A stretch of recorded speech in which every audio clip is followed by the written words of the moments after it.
this lecture is going to be an introduction to high performance computing. An introduction to parallel programming in the context of our HPC class here at UTSM. So just some terminology. Of course, you may have heard me say these words before in other lectures or in the class, but I just want to go ahead and clarify some of the terminology that we're using in HPC.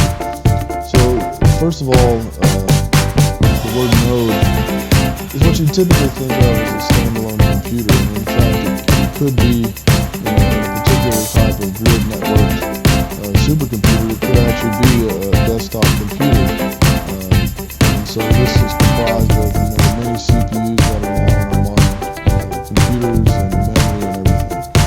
So nodes are then networked together to form a supercomputer. So again, these could be in a grid distributed across people's desktops across the world that are connected to one another, or they could all sit in a room together in a rack, essentially as little blades that are connected through a very high-speed network interface.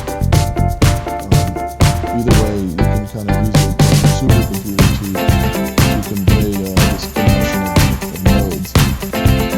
So then this should be CPU. There's some other words that are basically synonyms, socket, processor, core. It's a little bit confusing and they're not strictly synonyms, but for the purposes of our class they will be. So this is a singular execution component in a computer or in a node. So nowadays, of course, our computers typically have multi-core processors. Sometimes they have multi-socket, multi-core processors. So for instance, Shamu actually has 8 cores per node, and I believe those are 2 quad-core sockets. So for the purposes of this class, we're going to use the word processor or core to be basically the same thing, CPU. So again, a task is a logically discrete section of computational work that we can do.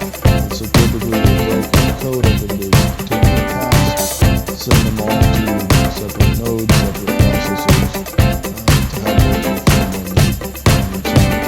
So this is the kind of notion of parallel programming. So a lot of these tasks that would then get sent off to processors that exist in nodes that form a supercomputer.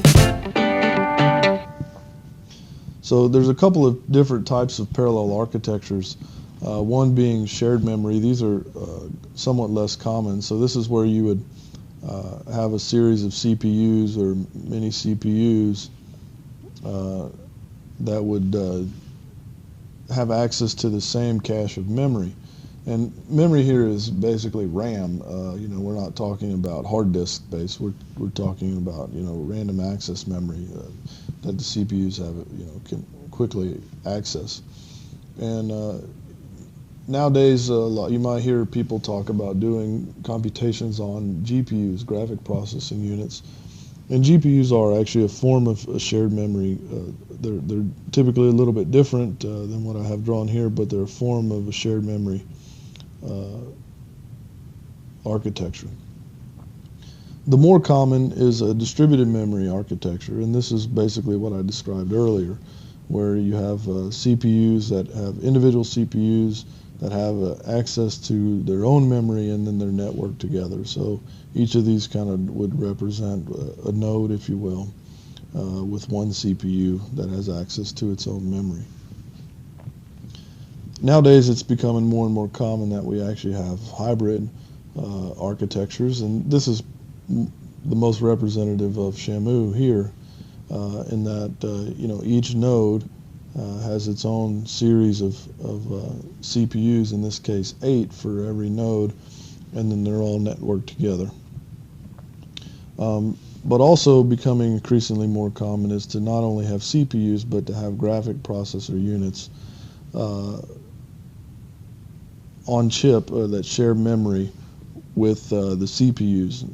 These are your integrated graphics and CPU cards that are coming out, and it's like, say, the new Macintosh, there's a lot of the new Intel chips, the Sandy Bridge chips, and otherwise have this type of architecture.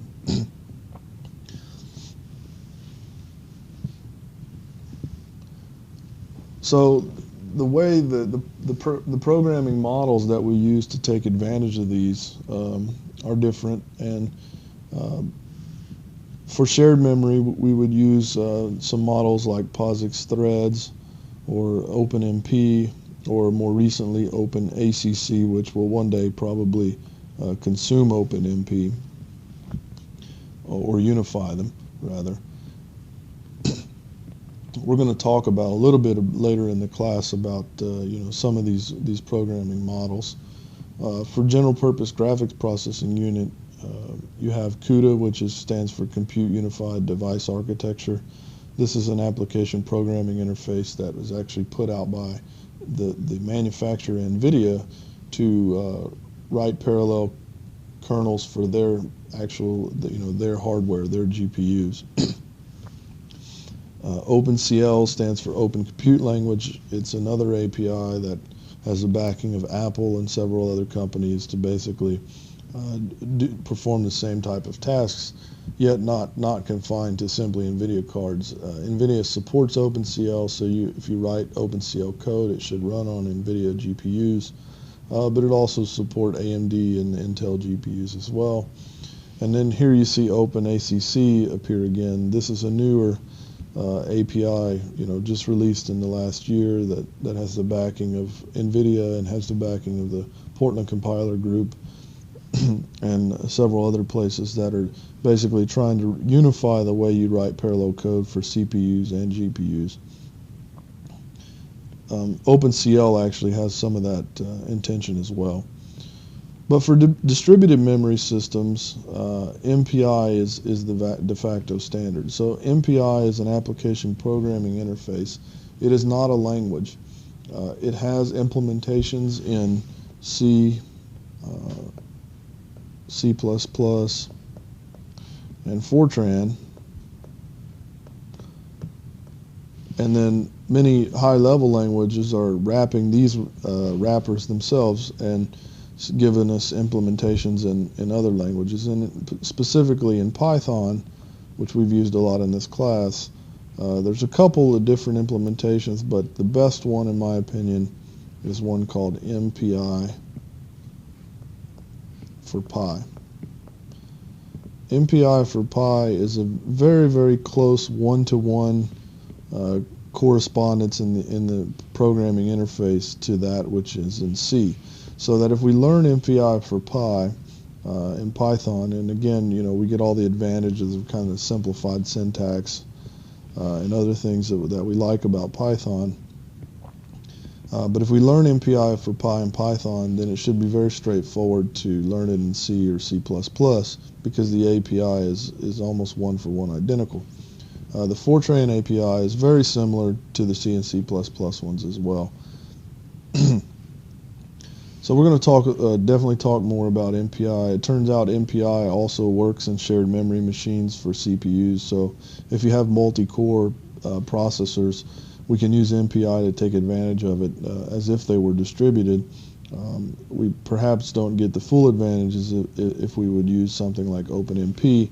And so this is where the hybrid parallelization comes in. So we use MPI to distribute across the network, and then maybe we use OpenMP locally to take full advantage of the multi-threading that we can do on multi-core machines. And again, as I mentioned earlier, kind of OpenCL and I guess OpenACC as well are kind of newer standards that are evolving to try to work in these heterogeneous systems where you have distributed memory and then multi-core locally. So there's lots of ways to design, well, not lots, but there's several ways of design of parallel algorithms. But for engineering context, it's almost always this kind of idea of partitioning. So we're going to take a problem data set and we're going to break it up into several partitions, and then we're going to send each of those off to their own processor as a task to basically be worked on. And this is the common It's the only one I mentioned here because it's like I said, the most common in engineering applications. I want to reference this. I want to go ahead and acknowledge that the figures you've seen in this presentation came from this tutorial, and this is a very good tutorial. I would recommend that you go and read the whole thing. It wouldn't take you, it wouldn't take you too long, but it would give you a very good overview of all the different styles of parallel computations and provide you with a lot more information than this kind of short introduction that I've given you here. If you have this PDF slides, this is a hyperlink that you could then link to.